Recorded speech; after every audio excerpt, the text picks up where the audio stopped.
Have you ever felt like you're not living your own life? You wake up to an alarm, not because you're well rested, not because you want to start the day, but because you have to.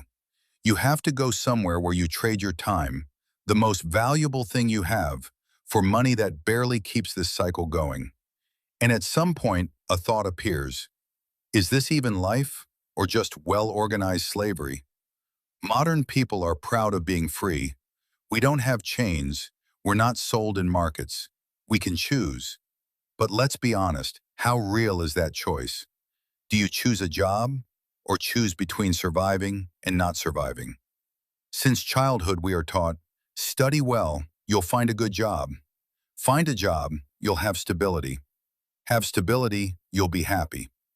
But no one explains why those who've already gone down this path look tired, drained, and lost.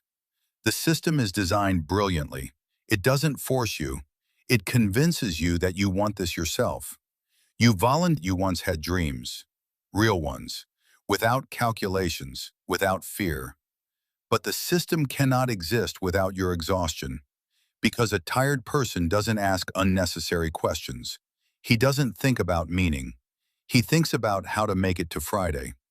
Friday becomes a small salvation. Saturday, an illusion of freedom. And Sunday evening, the beginning of a new prison. And you start living from weekend to weekend, from vacation to vacation, postponing life for later. But there's one problem. Later may never come.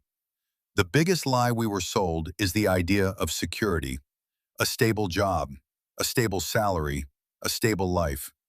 But stability is not safety, it's just predictability. You know how much you'll earn. You know how much you'll spend. You know that a year from now, everything will be about the same. And that is exactly the trap. Because growth is impossible where everything is predetermined. It's like you're living by a script that wasn't written by you. And the longer you stay in it, the harder it is to leave. Obligations appear, loans, the fear of losing even what you don't like. And now you're not just working, you're dependent. The system doesn't hold you with chains, it holds you with fear. Fear of the unknown, fear of having no money, fear of stepping outside the boundaries. But think about it, if your whole life depends on selling your time every single day, is that freedom? Or is it just a new form of slavery where the whip was replaced with a paycheck? The most paradoxical thing is, many people defend this system because to admit the truth means admitting you're stuck, and that hurts. It's much easier to say, that's just how the world works. Everyone lives like this. You just have to endure. But history shows the world only changes when someone stops enduring. When someone asks the question, why is it like this at all? Why should I give most of my life to something that doesn't make me happy? Why doesn't my day belong to me? Why do I live as if I'm rehearsing life instead of actually living it? The answers to these questions aren't always comfortable, but they are exactly what give you a chance to break out. Because freedom doesn't start with money.